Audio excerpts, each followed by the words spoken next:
من دخل يدخل وابو من شل قالوا شل وابو من شل قالوا شل والشعب جاوع ما لقي ياكل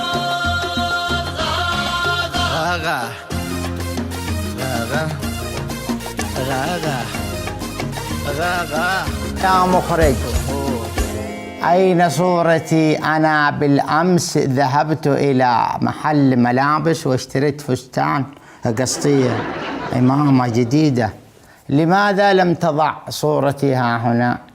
أنت ناصبي، أنت ناصبي وأنت في النار عليك إذن فلنبدأ الحلقة حتى تعم الفائدة. نتكلم اليوم عن أهم ما خلق الله في هذه الأرض أو في هذه البسيطة.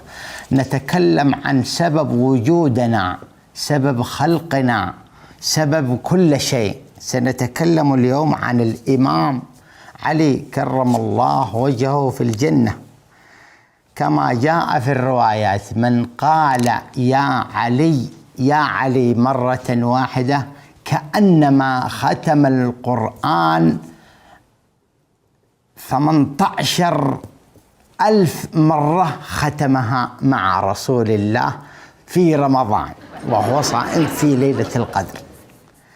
هذا كما جاء من أسماء الإمام علي أنه هو النبأ العظيم. وعندما جاء والشمس وضحاها أي الحسن وضحاها أي الإمام علي، فهو الوصي وهو الولي وهو دابة الله في الأرض. لا نقول أنه دابة الله أي حيوان، لا لا لا لا، أي دابة أن الأرض تدور بيد الإمام علي كرم الله وجهه، فهو من يتحكم بدوران الكرة الأرضية. قد يقول البعض أنه سبب الزلازل، لا، ليس له دخل بالزلازل. نقول أن الشمس لا تشرق إلا بأمر علي ولا تغرب إلا بأمر علي.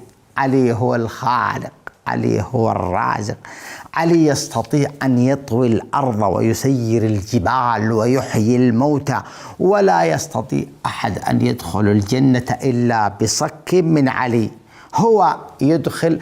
قد يقول البعض: هل الشيعة أو المذنب الشيعي يدخل النار؟ لا، عندما تطوى صفحاته يروا في صفحته، فإذا كان في صفحته حب الإمام علي دخل الجنة وكشطت كل. ومعنا اتصال. طبعا الذي لا يعرف الاتصال، هناك الرقم يأتي في أسفل الشاشة، ما يراه إلا الشيعة هنا، النواصب لا يروه. نعم، فأنا يعني أتمنى ألا يتصل اليوم ناصبي. ألو، سلام الله عليكم يا مولانا. قل وعليكم السلام ورحمة الله وبركاته. كيف حالك يا مولانا؟ عايز سلم، ادخل في الموضوع. أنت مشرق في رمضان هذا. اتفضل. مشرق كثيرا. ما أجملك.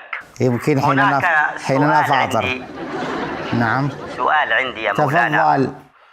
أيهما أفضل؟ أقول يا الله أم أقول يا علي؟ إذا قلت يا الله فليس هناك أي مشكلة، ولكن أن تقول يا الله بدون علي فهذا يعتبر شرك. نعم، فالمفروض أن تقول يا الله بحق علي، أو تقول يا علي، ما يحتاج أنك تدخل حاجة جنبها، لأنه نعم. معنا اتصال. السلام عليكم. وعليكم السلام. كيف حالك يا سيدي وعيني؟ سيدي وعيني ما هذا؟ نعم تفضل. يا سيدنا، من هو الأفضل، نوح عليه السلام وإلا الإمام علي عليه السلام؟ الإمام علي طبعا، هذا ما يحتاج. ونوح عليه السلام؟ الإمام علي.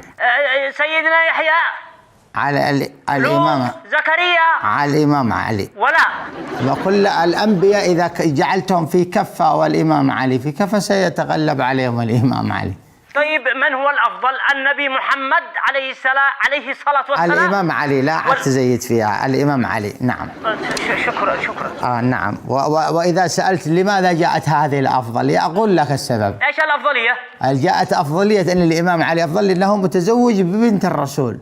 هل الرسول متزوج ببنت الرسول؟ ما فيش. الإمام علي. شكرا يا سيد. نعم، فهو الوصي، نعم، وهو الولي. وإذا قلنا أنه يأتي يوم القيامة الناس لن يدخلون الجنة إلا بصك من الإمام علي.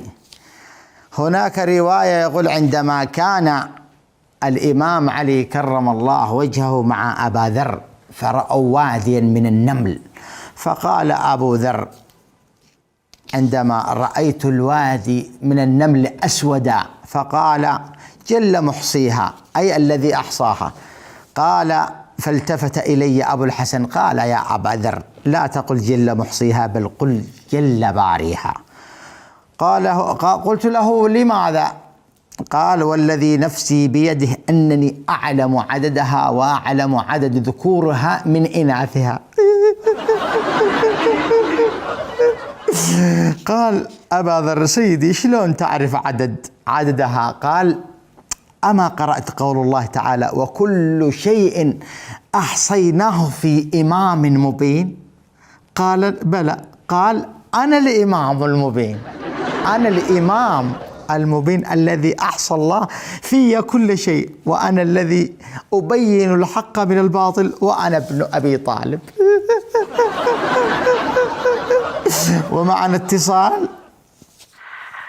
ذا الحين أنت قلت إنه الوصي. ما هو ذا الحين؟ أحد يتصل يقول ذا الحين عليك سحائب اللعنة. قل ألو كيف أنت يا سيدي؟ السلام عليكم. عليك الله، تفضل.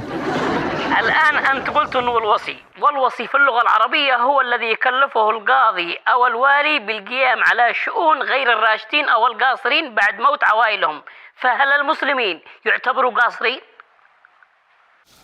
أنت خارج، أنت أنا لم أسمعك.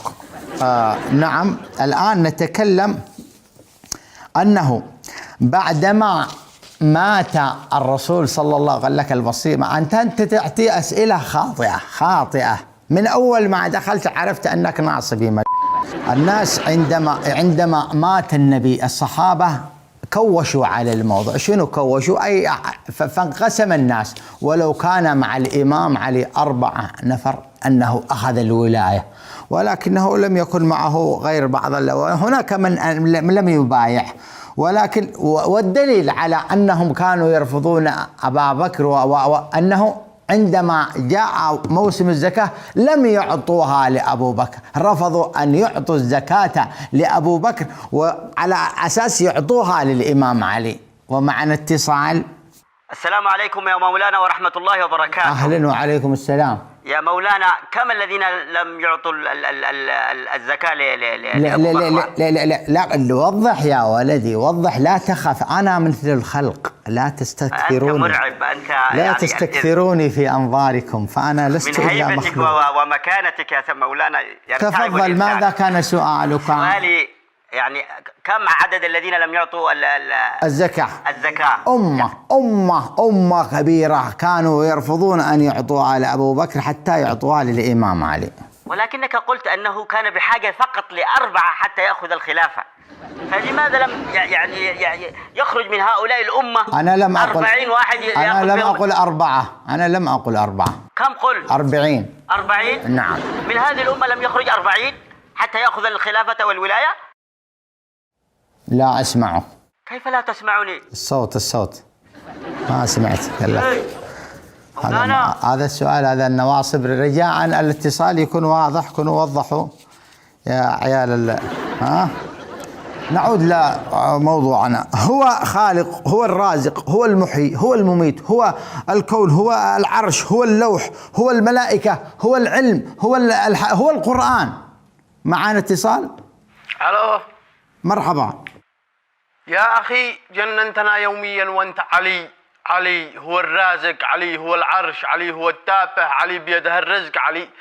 يا أخي أنا أشتخني، اعبد علي، اعبد الحسين، اعبد جدة خالة عمة أمك، احنا أشتخنا، اعبد من اشتيت، أنا ما بش عندي مشكلة. هذا دين، كيف ما دخلنا؟ أنا ماليش دخل، أنت ضريتني في بلادي، ضريتني في اقتصادي، ضريتني في اليمن، في سوريا، في لبنان، في العراق، دمرتوا حياتنا، ما دشتوا وخرجوا من حياتنا. يا أخي عبد من دشتي.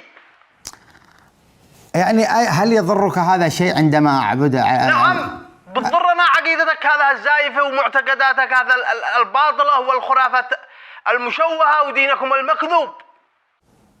أنا يعني أنت لا أنت ناصبي، أنت في النار. هكذا كل من يعترضكم ولا يأتي لكم كلام الصدق درتوه يا ناصبي يا داعشي يا كافر. أنت في النار، وأنت هذا الاتصال إنما جاء حتى تتشكك. نحن دخلنا لأن نحن نريد أن ندخلكم الإسلام، نريد أن ندخلكم في الإسلام، في اليمن، في سوريا، أنتم الآن في الجنة. من الإسلام والله ما دخلتونا إلا جحر الحمار. يا مخرج اعمل كت على هذا الكلام. وأنا لن أحضر الحلقة الثانية إلا إذا كنت تختار الأرقام التي تناسب. أما تختار لي لا أريد هذا الاتصالات الهوجائية. والسلام عليكم ورحمة الله وبركاته.